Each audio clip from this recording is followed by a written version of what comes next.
tal? ¿Cómo están? Pues qué gusto que estamos en esta segunda sección sobre el tema de la prevención del abuso sexual infantil. Muchas gracias, Leti García, por acompañarnos. Recapitulemos un poquito para quienes no estuvieron en la primera sesión, que por cierto la pueden encontrar aquí mismo en el Facebook de la Secretaría de las Mujeres de Oaxaca. En la sesión pasada hablamos sobre el impacto de las ideas, las creencias y prácticas culturales que se tienen en torno a la niñez. La idea que fue muy importante discutir es cómo antes teníamos una visión totalmente paternalista de la infancia y cómo hoy el enfoque de derechos humanos nos permite ver a niñas y a niños como sujetas y sujetos de derechos.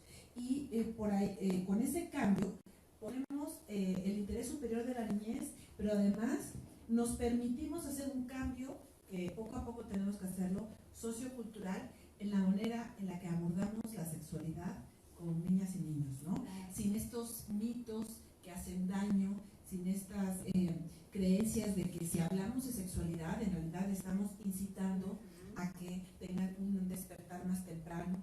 Hablamos de la sexualidad humana en sentido amplio, mucho más que solo la genitalidad o el erotismo, sino también como todas las esferas que abarcan al ser humano en su desarrollo físico, social, psíquico, la sexualidad que se refiere a cómo nos comunicamos, cómo nos comportamos, cómo nos expresamos, cómo nos permitimos sentir. Todo eso estuvimos viendo con Leti, además de cómo ella nos refirió que a partir de los 3 años las niñas y los niños se interesan mucho más por su cuerpo y por las sensaciones que tienen y qué estrategias tenemos que abordar cuando esto sucede para hacerlo de una manera natural y de una manera que pueda protegerles, ¿no? Sobre todo. Entonces, enseñarles, permitirles, por un lado, conocer estas sensaciones, explicarles que sí, que su cuerpo es suyo, que no le pertenece a nadie más, que pueden explorarlo, que pueden tocarlo, que deben cuidarlo,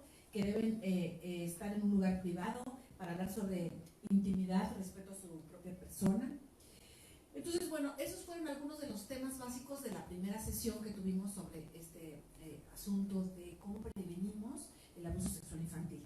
Hoy tenemos preguntas bien interesantes y voy a empezar haciendo algunas preguntas a Leti, de las que ya teníamos preparadas, pero por supuesto ustedes pueden hacer la interacción directamente a través de su pantalla y nosotras iremos viendo las preguntas. Leti, ¿a qué nos referimos cuando hablamos de la valoración social que se le da a la sexualidad infantil y cuál es su impacto? Bueno, la vez pasada hablábamos sobre la representación social, ¿no? Que nos lleva a generar una serie de ideas que después nos llevan a tener vivencias y que esas vivencias son las que marcan el cómo se desarrolla el adulto o las personas adultas más bien con los niños y las niñas.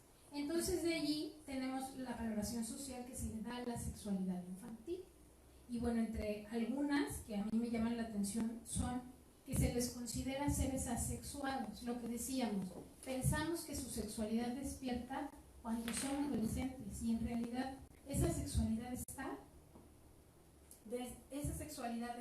desde que están en el vientre de la mamá, ¿no? Y sin embargo, yo recuerdo a mi abuelita, por ejemplo, diciendo cosas como en relación a que hay una cierta edad donde son angelitos, son inocentes. O sea, hasta cierta edad es como permitido socialmente que se puedan bañar niñas y niños, por ejemplo, hermanitos o hermanitas, pero a partir de cierta edad, socialmente ya no lo ve como algo adecuado, sano, etc. Hay como muchos mitos en torno a ese despertar sexual, como si efectivamente la primera infancia en particular fuera totalmente asexuada, ¿no? Exactamente, y ahí es donde estamos haciéndoles daño y los estamos desprotegiendo a las niñas y a los niños porque les damos el mensaje, como decíamos la vez pasada, que es algo sucio, algo pecaminoso, y en realidad pues nuestro cuerpo es maravilloso, o sea, el de hombre o el de mujer es perfecto, ¿no? Tiene un porqué, todo camina perfectamente en un cuerpo humano.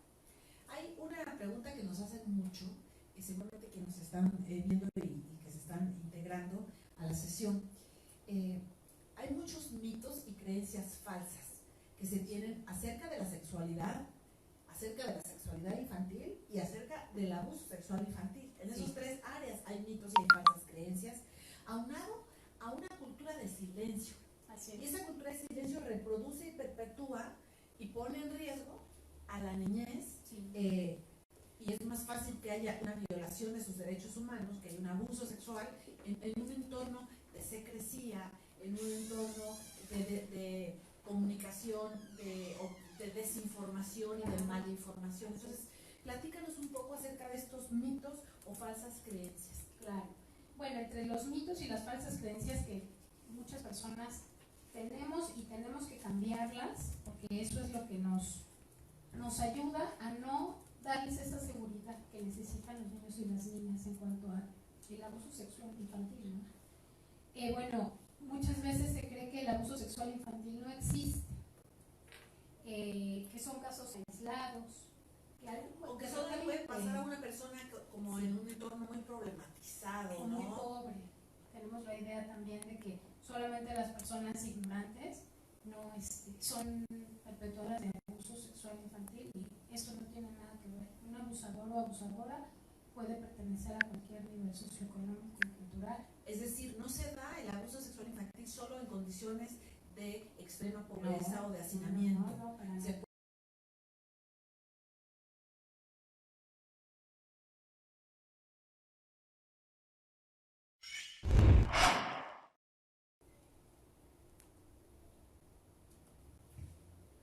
Hola, ¿qué tal? Tuvimos unos problemas técnicos, pero estamos reanudando. Esta es la segunda sesión sobre el tema de prevención de abuso sexual infantil con la especialista Leti García.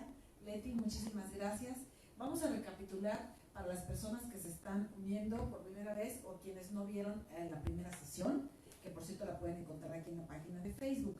En la sesión anterior hablamos sobre el enfoque de derechos humanos, que las niñas y los niños son sujetos de derechos, no son esas menores a quienes los adultos tenemos que tomar todas las decisiones. Por supuesto que sí hay que tomar las decisiones, pero me refiero, el enfoque no debe ser adultocéntrico. Hay que guiarlos, enseñarles. Hay que guiarlos, hay que enseñarlas, hay que acompañarles, pero siempre respetando sus derechos fundamentales, porque niñas y niños son sujetas y sujetos de derechos humanos. También hablamos acerca de la sexualidad como un todo, mucho más allá de la genitalidad o del el erotismo, que es a lo que normalmente muchas veces nos remite la palabra sexualidad. La sexualidad desde un ámbito o un enfoque mucho más amplio de desarrollo humano, físico, social, psíquico, la sexualidad que se refiere a todo lo que hacemos, a la manera en la que nos comunicamos, cómo hablamos, cómo nos vestimos, cómo nos comportamos, cómo nos permitimos sentir frente a la otra edad, ¿no? Frente a las otras personas. También hablamos acerca de cómo a partir de los 3 años, niñas y niños se interesan mucho por su cuerpo, por las sensaciones que les produce su cuerpo, y por lo cual es importante enseñarles cada una de las partes del cuerpo, la biología del cuerpo, de manera correcta, no con sobrenombres. Permitirles también conocer sus sensaciones y explorarse, pero de una manera respetuosa, privada, sana. Enfatizar que su cuerpo es suyo, les pertenece a ellas y a ellos, y por lo tanto lo deben cuidar, no deben permitir que otro adulto los toque, particularmente en ciertas condiciones, que hoy vamos a hablar más de eso. Y nos gustaría retomar el tema, Leti, a partir del tema de los mitos. Existen una cantidad de falsas creencias y de mitos que se tienen, uno sobre la sexualidad humana, 2 acerca de la sexualidad infantil, como si no existiera, ¿no? Y 3 acerca del abuso sexual infantil. Y lamentablemente estos mitos, estas creencias y también este silencio en torno al tema de la sexualidad de una manera sana pone en más riesgo a las niñas y los niños, porque muchas veces cuando escuchan de sexualidad no es en el entorno sano y amoroso que podría ser con sus papás y mamás, de una manera sana, informada, natural, sino que lo hacen a partir de otros subterfugios, no sé, pienso en revistas, internet, información que está sesgada, que es falsa. Entonces, platícanos un poco de este tema de los mitos y las falsas creencias en torno a este tema. Pues sí, respecto a este tema hay muchísimos mitos y falsas creencias, pero me gustaría recapitular que cuando nosotros creemos ciegamente en estas cosas, no apoyamos a los niños y a las niñas en la seguridad, en darles las herramientas necesarias para poder sortear de manera correcta el que tengan frente a un abusador o abusadora. Esto es lo importante de conocerlos. Uno es que el abuso sexual infantil no existe, como dices tú, como invisibilizarlo. Ay, no, eso pasa en lugares muy lejanos. En realidad no pasa, ¿no? ¿Y cuándo has oído que alguien cercano tenga algo así? Entonces, una falsa creencia sería creer que nuestros hijos están seguros. Ajá. Porque no pertenecen a un entorno que nosotros presuponemos que es de riesgo, por ejemplo, hacinamiento o sí. A otras condiciones. O sea, sí, el abuso sexual infantil puede pasar a niñas y niños de cualquier condición socioeconómica, en una zona rural, en una zona urbana, en una comunidad indígena, en cualquier lugar. No tiene nada que ver ni con lo cultural, ni con lo económico, ni con ninguna causa. Es como para pensar que solamente en ciertos lugares puede darse, no. Okay. Sí, otro también podría ser ¿Mito? Otro mito, que las niñas y los niños son las y los que provocan al adulto. Eso es un mito muy fuerte, ¿no? Que luego sucede, bueno, lo hemos escuchado a lo mejor cuando los papás le dicen, o los tíos, ¿no? Pues tú qué hiciste para que te hiciera eso. Claro, entonces revictimizar a la víctima, responsabilizándole de conductas. Así es. Eso sí, nuestra sociedad además, hemos hablado del tema en otras capacitaciones aquí de la Secretaría sobre el sistema patriarcal y, por ejemplo, cómo a las mujeres se les asigna el rol de ser bonitas, ¿no? Para que se sientan socialmente valiosas, pero justamente este mensaje de que tienes que ser bonita, de que tienes que gustar, puede ponerte en peligro también por una pues de alguna manera erotización del cuerpo de las niñas.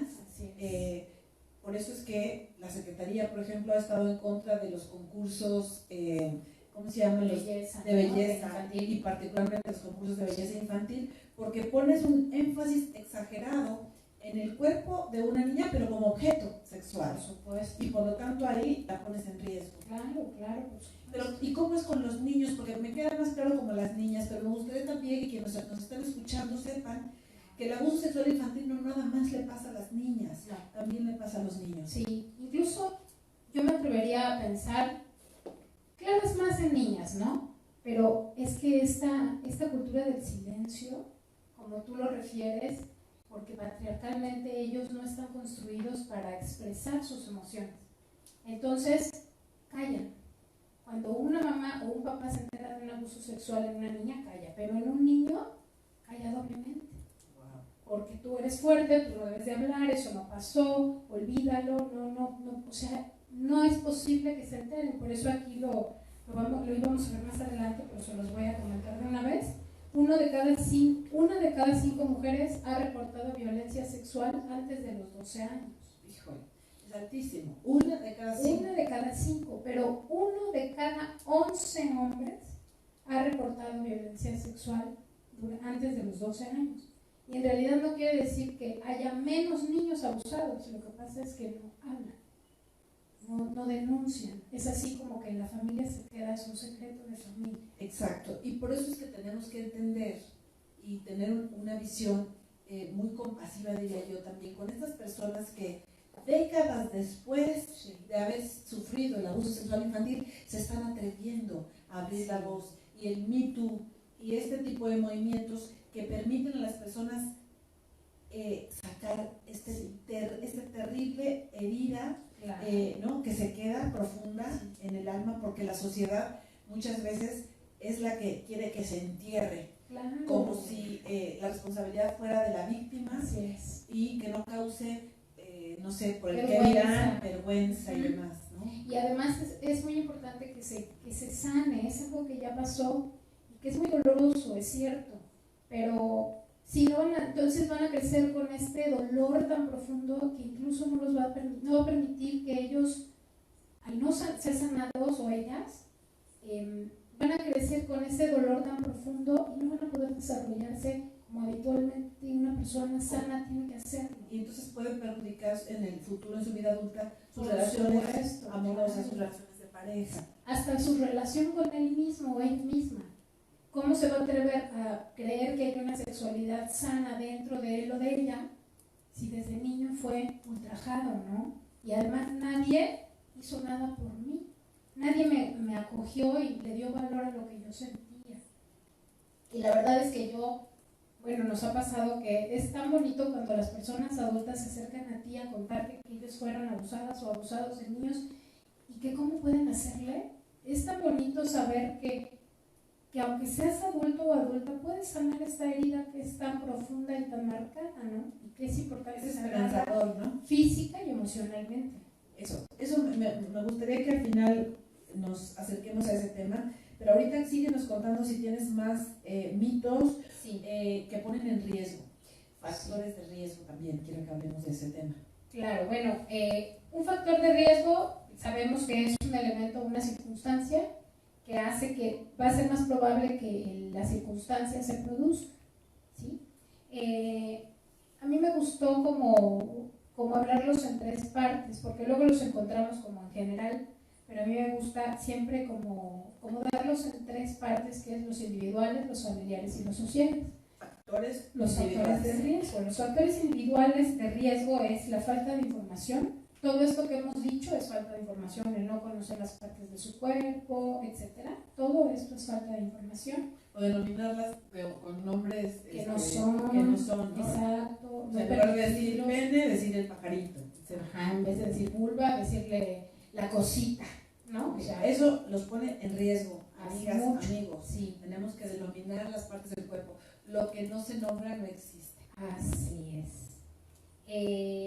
La discapacidad visual, intelectual, auditiva, motriz, cualquier tipo de discapacidad también es un factor de riesgo individual. O sea que podemos decir que hay más casos de abuso sexual infantil en niños que además, o niñas, tienen una discapacidad física.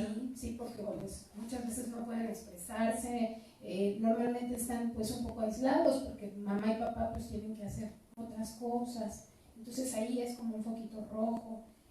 Las carencias afectivas, tenemos que ser afectivos con nuestros hijos y nuestras hijas, acercarnos con ellas y ellas. A veces es difícil porque cuando fuimos niños a los que no nos acostumbraron a ser afectivos o afectivas, pues es difícil esta parte, pero hay que tratar, hay que jugar con ellos, hay que hablarles mucho, hay que hablarles con palabras cariñosas. Te quiero contar que en la ludoteca hay niños y niñas que a veces llegan y pues yo les hablo con mucho cariño, ¿no? Porque obviamente van a este lugar porque tienen esas carencias afectivas de parte del papá normalmente, ¿no? Y el hecho de decirles, hola mi amor, bienvenido, buenos días, es así como que salió el sol para ellos y ellas. Entonces, simplemente con palabras lindas pueden ayudar, ¿no? De hecho, una vez tomé una capacitación que hablaba de que así como tenemos un vocabulario, un léxico en las palabras, también tenemos un vocabulario gestual. Y hay familias donde este vocabulario gestual es más amplio. Sí. Entonces, familias muy apapachonas, besuconas, afectuosas. Y hay familias donde este vocabulario gestual es mucho más reducido. Y también hay un tema que podríamos abordar desde el enfoque intercultural. Aquí en Oaxaca, por ejemplo, no es lo mismo la manifestación y la expresividad que tienen los pueblos de la costa, los pueblos afromexicanos, la relación con su cuerpo, que la que tendrían en la mixteca, en los mijes, ¿no? Sí. Entonces son raíces culturales, lenguas, inclusive que no nos aportan la misma posibilidad de abordarlo, y sin embargo todas las personas podemos crecer en este vocabulario gestual, más afectivo, más amoroso hacia nuestras hijas e hijos, ¿no? Sanamente. Y eso hace que ellos y ellas nos tengan seguridad y entonces puedan expresar cualquier necesidad que tengan con tranquilidad. Oye, Leti, yo fíjate que perdí la señal aquí en mi celular, sí. Entonces no sé si hay alguna pregunta y tal vez tú lo puedas ver en tu celular en lo que yo intento pues no, yo veo que hay muchos saludos. Saraí López, Evelia la maestra Delia, un saludo. A Lery Soriano le manda saludos, maestra Ana. Por aquí voy a pasar, perdón. Y bueno, muchas gracias. Muchas gracias. Es un tema, la verdad, difícil, pero es muy importante que todos y todas lo conozcamos, la verdad. Y bueno, ¿te parece si seguimos hablando un poco de los factores de riesgo? Sí, claro. Los familiares. Es muy importante que estamos en una época en donde los divorcios pues, son muy comunes.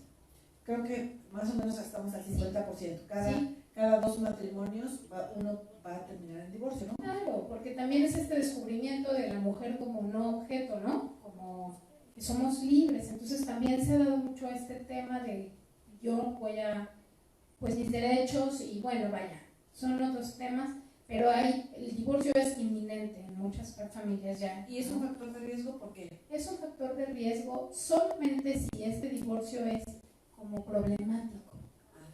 Sí, porque en realidad si se toma de una manera tranquila no tiene por qué ser difícil. Hay que explicarle a los niños y a las niñas que papá la ama y mamá la ama de la misma forma aunque no estén juntos, pero el problema viene y el riesgo está en cuanto descuidamos esta parte y se hace como muy problemático el asunto. Cuando entonces yo peleo con papá, mamá pelea con papá todo el tiempo, mamá igual, papá igual, entonces los niños y las niñas se sienten como inseguros y entonces si hay alguna persona que quiera abusar de ellas y ellos, y obviamente ya lo vamos a ir viendo, la tercera, que vamos a ver ya las fases del abuso como tal, una persona que nota que un niño está como carente de este afecto del que hablábamos que puede pasar si hay un divorcio problemático, entonces puede acercarse con ellos con ese afán de serlos víctimas de abuso sexual infantil. Entonces, ese tema es muy importante. O sea que los abusadores también detectan el perfil de niñas o niños que pueden ser más vulnerables. Claro, por supuesto. De hecho, ya lo vamos a ver, pues es la primera fase. Ellos eligen a su víctima. Ok. Leti, ¿hay algún otro factor de riesgo o algún otro mito al que queramos referirnos para darles ideas aquí a las papás y mamás? Seguramente hay personas que también trabajan en el sector educativo. Nos hemos encontrado con muchas maestras y maestros en las capacitaciones que realmente están preocupados porque se dan cuenta del cambio de comportamiento que sucede en la personalidad de una niña o un niño tras un abuso sexual infantil. Les invitamos a preguntar, a hacernos preguntas a través del chat de aquí del FaceTime, del Face Live, ¿verdad?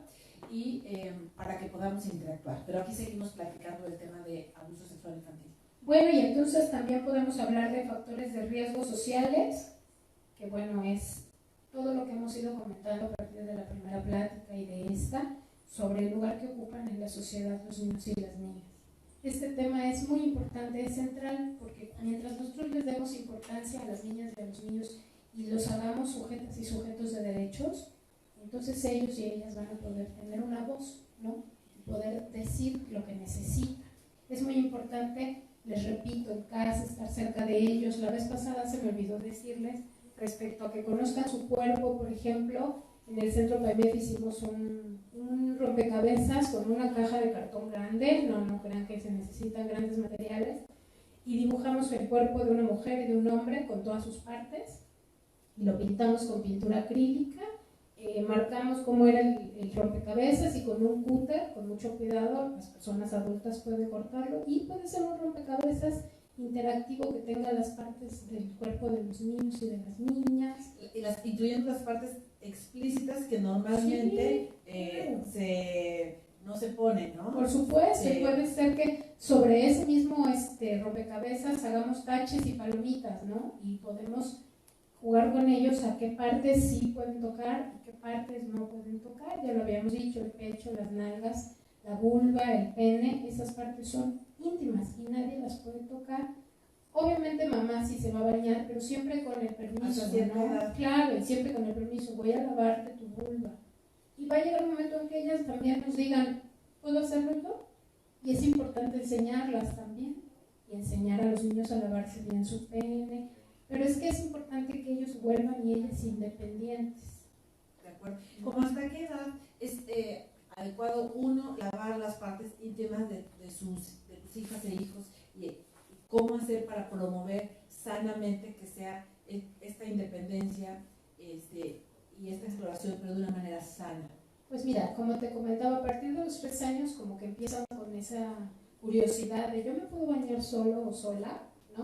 Porque también es así como, no, ya te vas a bañar solo, sola, ¿no? Pues no, hay que irlos acompañando siempre, irlas acompañando, es un proceso, poco a poco. Pero bueno, yo sí considero que a lo mejor a los 5 o 6 años ya deben ser capaces de bañarse perfectamente ellos y ellas, todo su cuerpo solos. Obviamente si a ellos no les molesta o a ellas no les molesta, podemos estar presentes viéndolos bañar, porque también llega una edad en que te cierran la nariz, la puerta.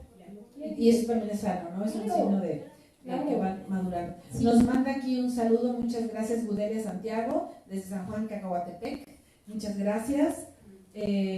Bueno, vamos a continuar.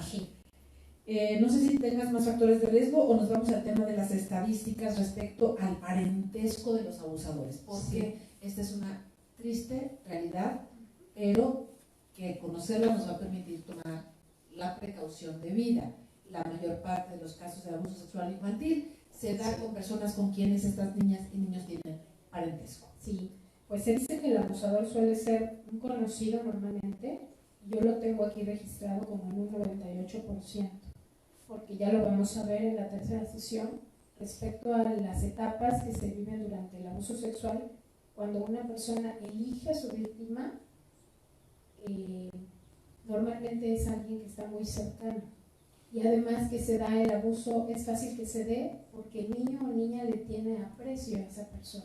A su abusador. Así es. O sea, de inicio no lo ve como un abusador, sino es una persona con quien tiene una relación familiar o de afecto, y por lo tanto el abusador va a aprovecharse de esta situación para cometer este abuso, muchas veces obviamente a escondidas, ¿no?, del resto de los adultos responsables de esta niña o niño. Por eso es lo importante de ver el abuso como lo que es, porque el niño y la niña muchas veces, bueno, más bien la mayoría de las veces, no lo ve como algo malo, lo ve como algo lindo porque quiere, aprecia a esa persona o la conoce.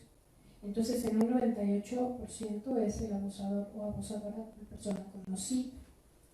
También normalmente se da en el domicilio del menor, por eso también se dice que es una persona muy cercana. O sea, es alguien que puede entrar y salir del domicilio del menor fácilmente. Esta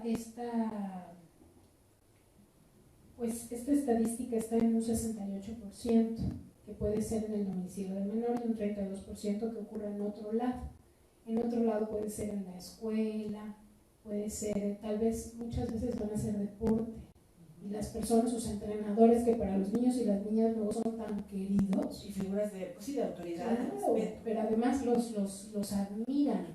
Por eso se dice que el abuso sexual es un acto deshonesto e injusto, porque los niños y las niñas ponen todo su afecto.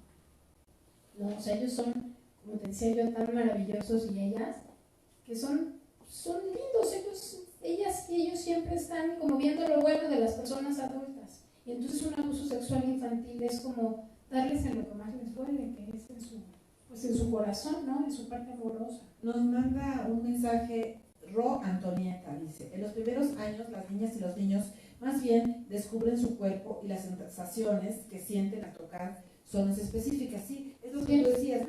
El tema es cómo las y los adultos que estamos cercanos abordamos ese tema. O sea, de manera natural las niñas y los niños por supuesto que van a intentar descubrirlo, pero si reaccionamos con este morbo, con esta visión como que es un pecado, entonces ahí en lugar de protegerles, los estamos desprotegiendo. Esa es la paradoja. O sea, que la cultura tradicional, demasiado conservadora, de no hablar de estos temas, en lugar de que permita que se postergue de alguna manera este despertar sexual, que es un poco el fin, al revés, los desprotege. Así es, porque ellos, como bien nos dice, naturalmente lo van a hacer, porque es parte de la naturaleza, y lo que es natural no se puede cambiar. El problema está cuando nosotros queremos hacerlo al revés, porque entonces lo que decimos se vuelve una parte pecaminosa, una parte sucia, una parte morbosa, y entonces ellos y ellas, en vez de aprender que su cuerpo es algo lindo que hay que vivir y disfrutar, entonces ya lo ven como hay que esconderlo. Entonces, si alguien viene y me provoca algo lindo, algo placentero, algo cariñoso, pues lo voy a permitir porque en casa no me permiten hacerlo conmigo, o tal vez mamá no me deja bañarme con mi hermano porque es pecado, ¿no? Pero bueno, esas son ideas que tenemos los adultos. Preconcepciones. Así Oye, es. Leslie, ¿en qué lugares se da más el abuso sexual infantil? Ya dijiste primero que en la casa. Sí. Pero el abusador, digamos, prepara a su víctima o es de un día al otro. No. ¿Qué tipo de violencia utiliza mayormente el abusador sobre la víctima? El abusador sexual mayormente utiliza la violencia psicológica. Aquí lo tenemos también en un 98%. Es lo que te digo, que tenemos la idea de que el abuso sexual infantil es una cosa terrible, una cosa exactamente.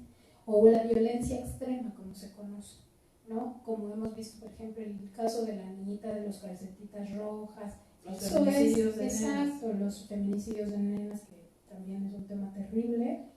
Esto es violencia extrema y eso sí no tiene mayor fase, o sea, es elijo a la víctima, voy, le hago daño y la mato, porque obviamente es una persona adulta, lastima rápidamente a un niño y una niña, es una persona menor, pero eso sucede en realidad en un 3-4% en lo que sucede en una violación, en un abuso sexual infantil, en donde la violencia es psicológica, en donde el abusador elige a la víctima. La próxima vez vamos a ver exactamente las bases porque eso es muy interesante, pero sí, en realidad se elige la víctima en base a todo eso que les comentaba yo, de que no les ponemos atención, son niños y niñas solas y solos, que no les hemos enseñado a ser autónomos, a resolver problemas de la vida diaria. Problemas obviamente no van a resolver como nosotros, ¿no? Las finanzas, pero problemas como, a ver, se te cayó el vaso, no correr y traer la escoba y yo barrerlo. No, a ver, no, y traer la escoba y barrer. O sea, que resuelvan problemas de la vida cotidiana, ellos y ellas, ayuda a que ellos se vuelvan más fuertes, incrementa su autoestima. Todo esto, la verdad, es lo que los va a hacer a ellas y a ellos fuertes. Y en un momento dado de un abuso poder decir no, porque son seres, niños y niñas confiadas y confiados en sus decisiones. Entonces, así como hemos hablado de factores de riesgo, también hay factores de prevención. Claro. Entonces, uno de los factores de prevención es la información, decías. La información. Brindarles la información adecuada a su edad. Así es. Pero siempre de una manera natural, sí. Hablar de la sexualidad, no reducirla solamente al tema de la genitalidad o de la reproducción, sí. Sino hablar de la sexualidad de una manera amplia. Y también el día que llegue la pregunta y nos pregunten qué es lo que sucede, obviamente no les vamos a explicar con punto y coma qué es lo que sucede, ¿no? Pero hay que hablarles lo más natural posible. Mamá tiene, o sea, ¿cómo es la concepción en un ser humano? Incluso podemos ver un video con ellos, podemos empezar a lo mejor con la concepción de los animalitos, que además ellos en una granja es tan fácil que van los perritos en la calle, pero si nosotros los hacemos de una manera natural, esto para ellos y ellas se va a volver natural, entonces no va a ser visto así como algo malo, y cuando una persona quiera abusar de ellos van a saber que no es correcto, que no debe pasar. Leslie, hemos entonces identificado ya algunos factores de riesgo, hemos hablado un poco del perfil del abusador. Entonces, para quienes se acaban de conectar, porque se están conectando algunas personas, ¿cómo definimos abuso sexual infantil y en qué es diferente de una violación o violencia sexual extrema? Bueno, el abuso sexual infantil, como te decía, es el uso deshonesto que hace un adulto en contra de un niño o una niña. Y esto va desde en actividades de tocamiento, exhibición, manipulación de genitales. Me refiero a tocamiento, que el abusador toque al niño o la niña, o que haga que la niña y el niño toquen al abusador. Estas son actividades de tocamiento, de exhibición. Puede ser que los graben en un video pornográfico, o que lo pongan o la pongan al niño y a la niña a ver estos videos o esta sexualidad distorsionada.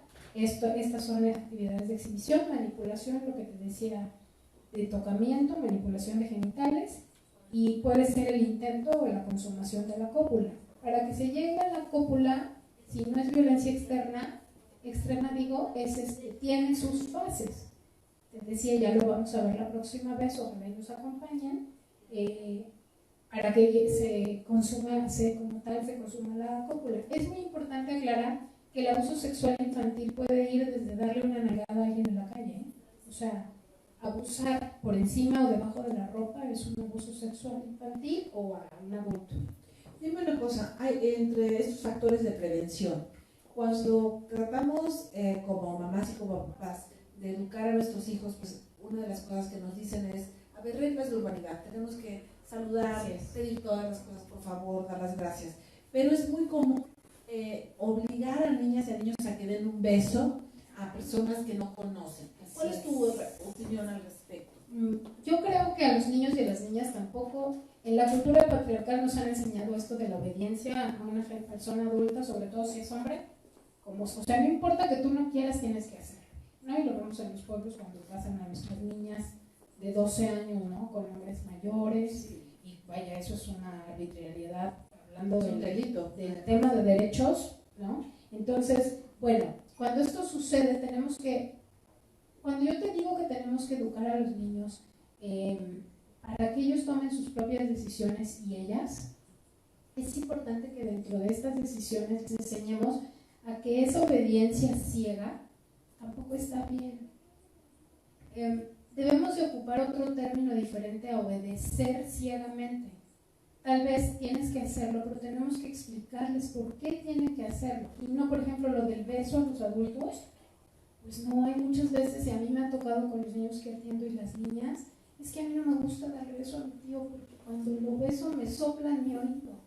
O sea, el cuerpo es tan maravilloso y está tan perfectamente conectado que obviamente esa niña siente algo raro cuando su tío se le acerca. ¿Por qué no darle la oportunidad?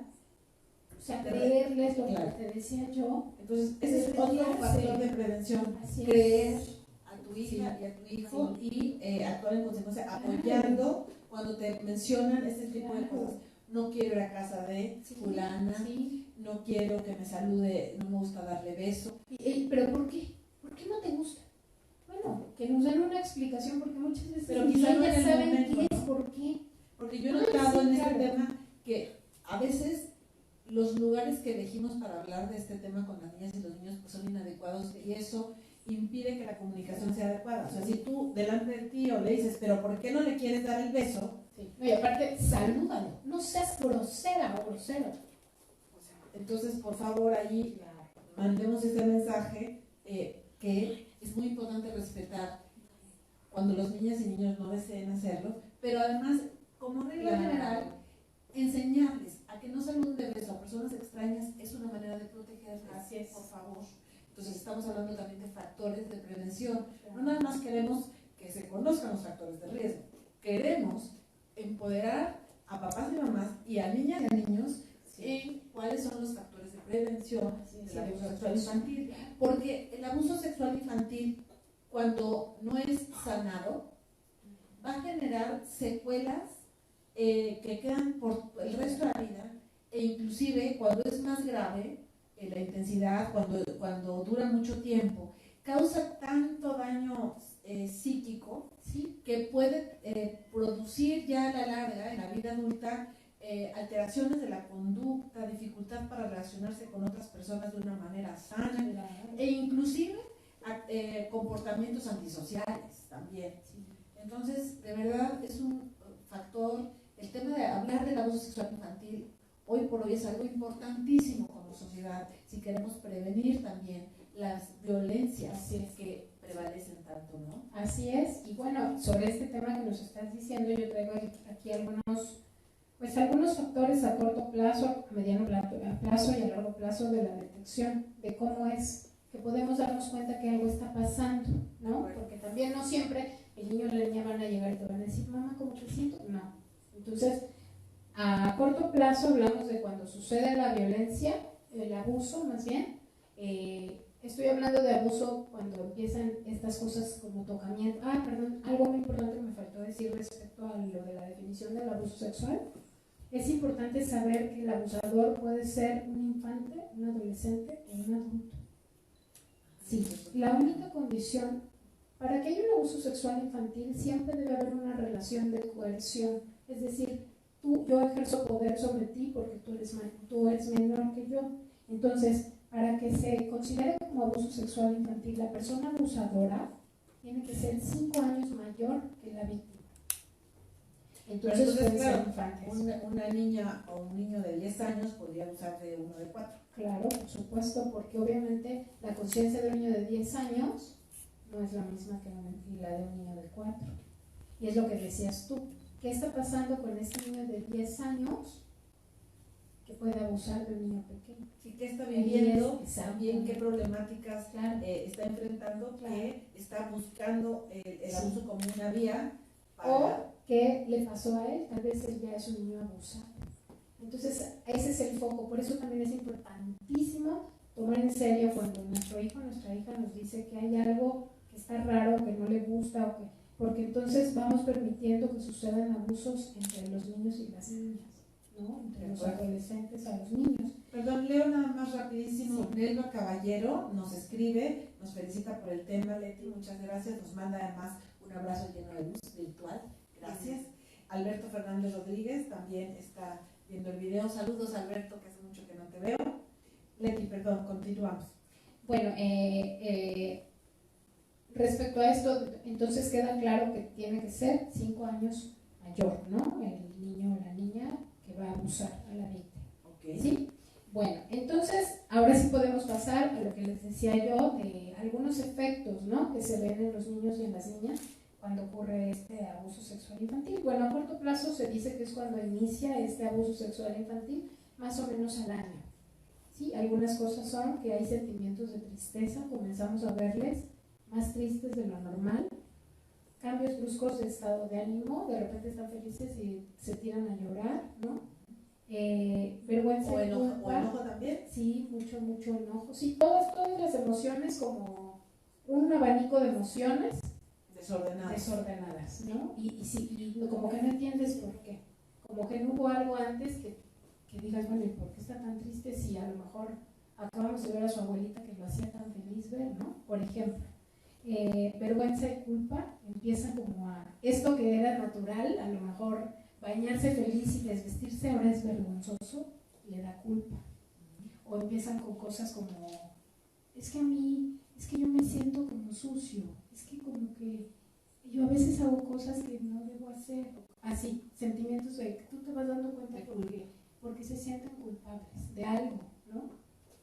Ansiedad, comienzan con mucha ansiedad, no pueden estar quietos. Digo, hay niños que son ansiosos normalmente y niñas, pero uno como papá o mamá lo conoces o la conoces, pero empiezas a ver esa ansiedad diferente, problemas escolares, rechazo a figuras adultas, comienzan a no querer interactuar con personas adultas porque lo que te decía, se sienten como lacerados de una persona, ¿no? Que ellos admiraban o ellas admiraban. Entonces tienen comportamientos como más de enojo, sí, o de travesura o de ellos no quieren estar cerca de las personas adultas. Okay, poco sociables. Si a lo mejor era una niña que bajaba feliz a peinar a su abuelita, ya no quiere bajar, ¿no? Okay. Bueno, estas son a corto plazo. Mediano plazo, depresión, trastornos ansiosos, trastornos del sueño, ya comienzan los trastornos alimenticios, puede haber eneuresis, ecopresis.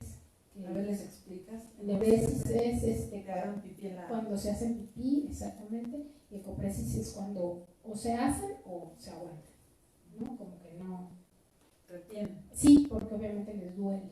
Si ya hubo un abuso sexual como tal, con coito tal vez, puede ser que pues, les duele mucho, ¿no? O es una parte que como están avergonzados no quieren ocupar, no desean tener esa sensación que antes para ellos naturalmente era placentera ir al baño, ¿no? Pueden ocurrir fugas del hogar, ¿no? Hay muchos niños que se escapan de su casa. Conductas sexuales en la escuela, empiezan a hacer cosas raras que no eran normalmente, interés excesivo en juegos sexuales, y aquí ya podemos empezar a ver la masturbación compulsiva.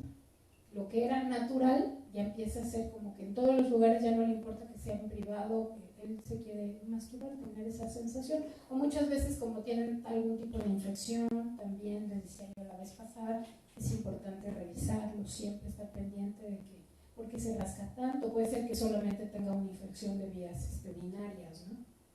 Y bueno, a largo plazo, lo lo que tú decías, que puede haber cosas terribles si se deja esto como que ya pasó y no importa, disfunciones sexuales, baja autoestima, depresión, puede caer en alcoholismo, en drogas, trastornos emocionales ya muy fuertes, fracaso escolar, de plano dejan la escuela y ya no les importa seguir, prostitución, promiscuidad sexual e inadaptación social. O sea, ya estas conductas que empezaron al principio como a ser diferentes, como que ya se ponen extremas, ¿no? Ya cuando es a largo plazo.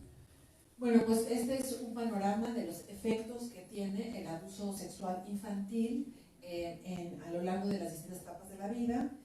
Quiero saludar, nos escribió Nori Tapia Santos, que nos felicita por el tema para ayudar a sus niñas y niños de preescolar. Gracias. Ahora que, bueno, cuando terminemos la contingencia y volvamos a clases, yo creo que más maestras y maestros van a estar preparados por este tema. Leti, tenemos que ir cerrando. ¿Sí? Todavía nos queda un programa más en torno a este tema, entonces no se preocupen. Pueden, si se sintonizaron tarde, tampoco se preocupen, se quedan grabados estos programas, estos lives aquí en el sitio de la Secretaría de las Mujeres de Oaxaca. Quisiera agradecerte, no sé si tengas algún otro comentario para que ya vayamos cerrando. Bueno, pues a mí me gustaría decirles que hay que enseñar a las niñas y a los niños a ser independientes, a ser autónomos, autónomos y autónomas, perdón, y pues a darles la seguridad que necesitan y estar muy cerca de ellas y de ellos. Muchas gracias, Leti. Tenemos unas líneas de orientación jurídica y emocional, en caso de que cualquiera de las personas que nos están viendo lo requieran aquí en Oaxaca. Contención emocional al 951-427-7502, repito, contención emocional 951-427-7502, y orientación jurídica al 951-207-2666, repito, orientación jurídica 951-207-2666. Estos números están disponibles en los horarios de atención normales del Centro PAIMEF, que son de 9 de la mañana a 9 de la noche entre semana y los sábados de 10 a 2. Pero como en contingencia estamos contigo, en coordinación con la Secretaría de Seguridad Pública, hay un número el otro número, por favor, de la Secretaría de Seguridad Pública, que es un número 24 horas, es el 951-501-5050, y el del Centro de Educación para Hombres, porque queremos trabajar con las familias de Oaxaca para reducir la incidencia de la violencia familiar durante la contingencia, y para aquellos hombres que se sienten estresados, enojados, que sienten que su nivel de violencia los está alterando demasiado, una opción es que llamen aquí al Centro de la Educación para Hombres, donde psicólogos expertos en estos temas nos pueden ayudar. La consulta es gratuita y es anónima.